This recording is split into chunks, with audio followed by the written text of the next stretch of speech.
Assalamualaikum warahmatullahi wabarakatuh. Hai semua, di video kali ini saya bikin kue lapis beras. Bikinnya super gampang banget, cuma diaduk-aduk doang lalu dikukus.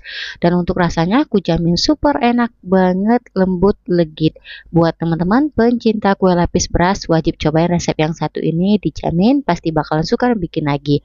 Kue lapis ini cocok ya buat teman-teman jadikan ide jualan, isian snack box ataupun disuguhkan bersama keluarga tercinta. Bikinnya mudah, rasanya enak, yuk kita bikin sama-sama. Untuk cara membuatnya, siapkan pan, masukkan 2 gelas belimbing atau 400 gram gula pasir, 1 gelasnya penuh. Gelas kedua gula pasirnya juga penuh seperti ini. Masukkan 1 sendok teh garam halus, tambahkan setengah sendok teh vanili bubuk. Kemudian kita masukkan 7 gelas belimbing santan atau 1600 ml. Untuk 1 gelasnya penuh.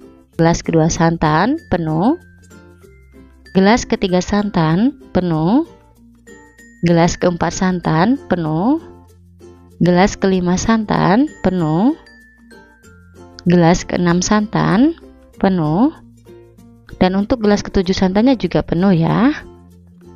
Biar wangi, tambahkan 2 lembar daun pandan. Nyalakan api kompor sedang aja, kemudian kita masak santannya sambil diaduk-aduk ya supaya nggak pecah santan. Untuk santannya saya gunakan santan segar dari 2 butir buah kelapa. Untuk santannya ini teman-teman wajib ya kita masak hingga mendidih biar kue lapisnya awet, nggak cepat basi. Apalagi kalau teman-teman bikin buat jualan. Nah, kalau teman-teman lihat santannya ini udah mendidih seperti ini. Oke, ini udah cukup ya. Matikan api kompornya, lalu kita biarkan santan di suhu ruang hingga benar-benar dingin. Kalau teman-teman mau santannya cepat dingin, boleh diarahkan ke bawah kipas angin.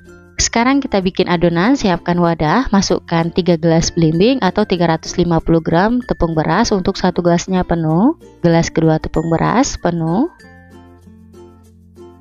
Gelas ketiga tepung beras penuh. Kemudian masukkan 1/2/3 gelas belimbing atau 150 gram tepung tapioka untuk 1 gelasnya penuh. Dan untuk yang 2/3 gelas belimbing tepung tapioka batasnya seperti ini, jadi nggak penuh. Selanjutnya kita masukkan santan yang kita masak di awal. Ini kondisi santannya udah dingin. Untuk santannya kita masukkan bertahap, kemudian kita aduk-aduk hingga semua bahannya tercampur rata dan menjadi satu adonan. Oh ya teman-teman, sambil nonton video ini, buat teman-teman yang baru bergabung, salam kenal ya. Mohon banget untuk bantuan subscribe dan aktifin juga ya tanda loncengnya. Dan buat teman-teman yang sudah subscribe, saya ucapkan terima kasih banyak. Semoga teman-teman semua diberikan kesehatan dan dimurahkan rezekinya, amin ya robbal alamin. Setelah adonan sudah tercampur rata, selanjutnya adonan kita saring ya, biar hasilnya lebih halus.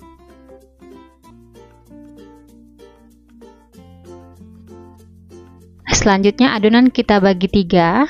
Untuk adonan pertama 740 ml kita masukkan warna hijau muda, kemudian kita tambahkan 4 tetes pasta coklat. Di adonan kedua 440 ml kita masukkan warna pink, kemudian kita aduk-aduk hingga adonan hijau dan pinknya tercampur rata. Kelihatan teman-teman hasil adonan hijaunya cantik ya kalau kita tambahkan sedikit pasta coklat biar hijaunya itu nggak ngejreng. Oke, kedua adonan udah tercampur rata. Lanjut di adonan ketiga 990 ml kita biarkan putih. Di sini biar putihnya lebih cerah kita tambahkan setengah sendok teh warna putih makanan. Untuk warna putihnya kita larutkan dengan sedikit air panas, aduk-aduk hingga larut lalu kita campurkan ke adonan. Untuk penambahan warna putih ini opsional aja. Kalau teman-teman nggak punya di rumah nggak apa-apa nggak dimasukkan. Tujuan saya campurkan biar lapis putihnya cerah nggak buram. Oke teman-teman, adonan udah ready, lanjut kita kukus. Sekarang kita siapkan loyang. Oles loyang dengan minyak goreng tipis-tipis aja hingga rata. Jangan lupa bagian pinggir-pinggir loyangnya juga dioles rata ya. Untuk loyang yang saya gunakan ukuran 20 x 20 dan tingginya 7 cm. Setelah loyang dioles rata, adonan yang pertama untuk bagian bawahnya kita kukus lapis hijau sebanyak 150 ml. Lanjut kita kukus. Sebelum digunakan, kukusan sudah saya panaskan hingga mendidih. Kalau teman-teman gunakan kukusan yang biasa, sebaiknya tutup kukusan dilapisi dengan serbet biar wak air nggak menetes di atas kuenya.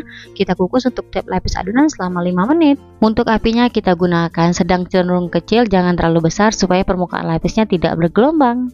Setelah 5 menit atau pastikan lapisannya udah set atau udah mengeras, teman-teman bisa sentuh lapisannya menggunakan ujung spatula seperti ini. Kalau udah mengeras, barulah kita masukkan lapis kedua putih.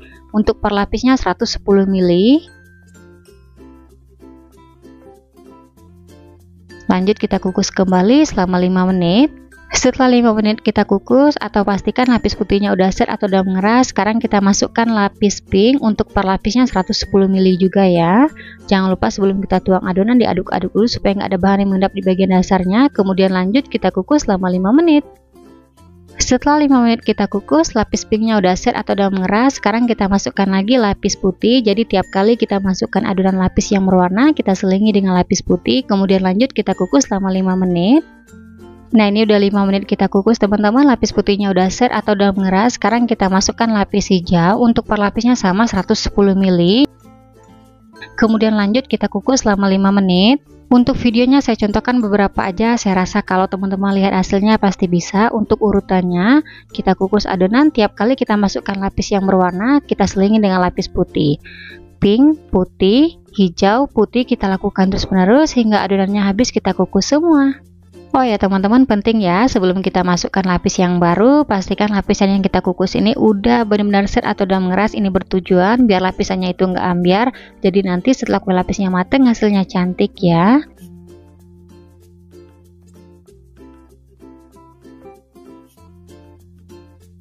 Setelah lapis demi lapis kita kukus, sekarang kita masukkan lapis hijau yang terakhir. Untuk per lapisnya 150 ml.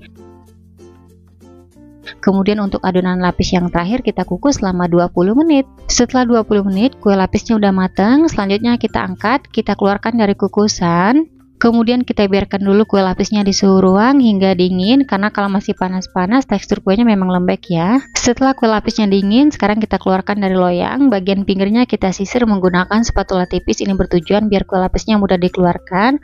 Lalu kita beri alas, kemudian loyangnya kita balik. Di tahap ini kalau teman-teman oles rata loyangnya nggak akan lengket sama sekali. Dan untuk hasilnya setelah kita keluarkan dari loyang, kelihatan hasilnya cantik, mulus, cocok buat teman-teman jadikan ide jualan. Sekarang langsung aja kue lapisnya kita potong. Jangan lupa pisaunya dilapisin dengan plastik biar nggak lengket. Untuk satu resep kue lapis ini kita potong menjadi 3 bagian, tapi di sini saya potong 1 bagian dulu. Kemudian kita potong kecil-kecil. Untuk satu resep kue ini menghasilkan 30 hingga 33 potong. Nah, itu tergantung besar kecil potongan teman-teman ya. Nah, gimana mudah kan bikin kue lapis yang ini? Dan kue lapis ini cocok buat teman-teman jadikan ide jualan ataupun suguhkan bersama keluarga tercinta. Yuk teman-teman cobain di rumah. Oke, setelah kue lapisnya dipotong, untuk hasilnya seperti ini. Kelihatan teman-teman, hasil per lapisnya cantik banget, mulus, cocok buat teman-teman jadikan ide jualan. Untuk tekstur kue lapis ini lembut dan kenyal ya. Langsung aja saya cobain. Bismillahirrahmanirrahim. Untuk rasanya dijamin super enak banget, lembut, legit, manisnya pas, recommended buat teman-teman cobain di rumah. Oke, sekian dulu video dari saya, semoga suka dan bermanfaat. Terima kasih udah nonton videonya hingga habis. Sampai ketemu di video saya berikutnya. Wassalamualaikum warahmatullahi wabarakatuh.